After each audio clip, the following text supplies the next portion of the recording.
Welcome to another episode of Aids in Navigation. This week we're going to spend some time thinking about how to respond to the storms of life. How we're tempted to respond versus how Jesus wants us to respond. So as always, we're going to go and revisit the story of the disciples in the boat and when Jesus calmed the storm.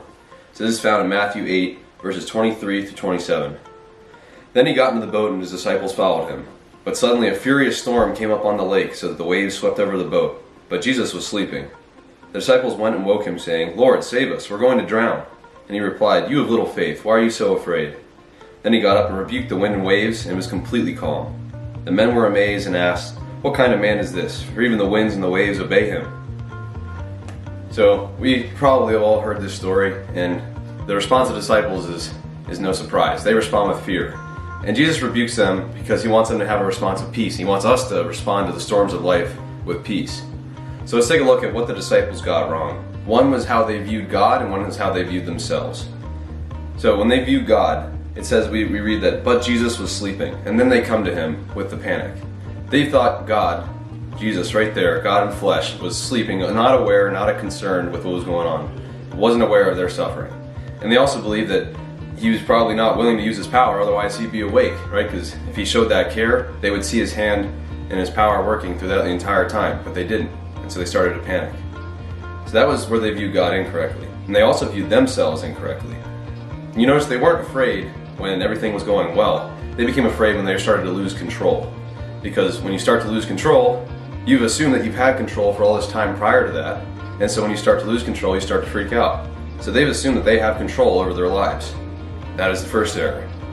And second, they're not at peace with the outcome. They're afraid with an outcome that they think is not going to be as good as the outcome that they desire, because they truly believe that they know what is best for their life.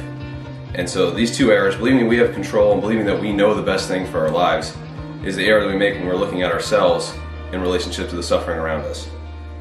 Do we not do the exact same thing as the disciples? When we're faced with hardships and struggles and life challenges, do we feel like God is not aware or not concerned with our suffering? I do it all the time. Do we feel like God is not willing to use his power? You notice here, it's not that they don't believe he can't save them. For clearly, they go to him first and say, "Lord, save us," because they know he's the only way. And we know that God has that power. But we don't feel like he's willing to use it because he may not be concerned. Is that how we're looking at God?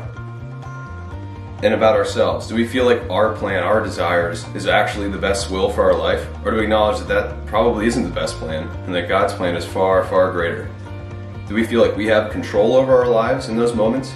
And we start panicking because all of a sudden we're losing this control that we thought we had, or do we realize that we never truly had it all along? So let's take a look at what Jesus did when he faced a storm. Not particularly in this one, but when he goes to the cross.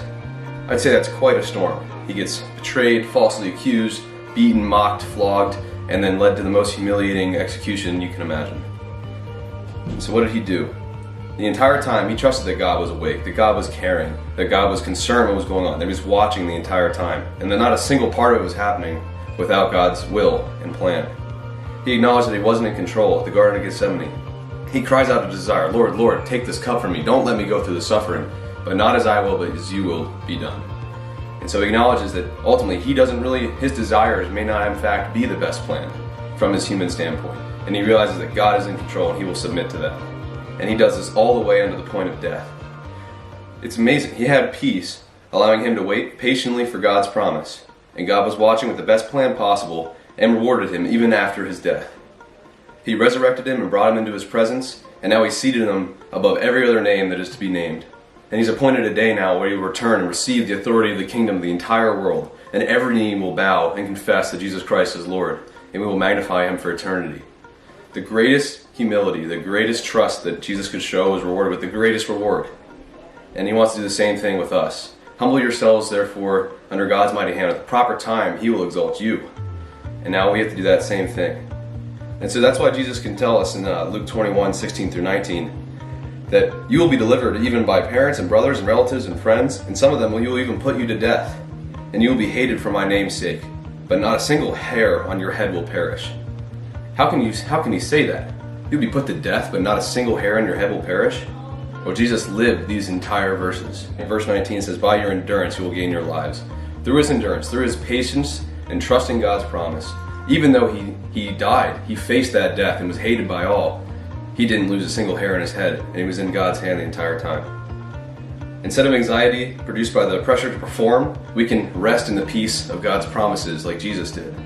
Instead of despairing when we can't take control of everything, we don't have enough to keep everything within our grasp, we rejoice knowing that God's grace covers our weakness and the gaps in our control, in the ways that we simply don't measure up because He has to fill that void. And when we choose to accept His grace, that is just bringing more glory to this King that God has rightly put at His right hand.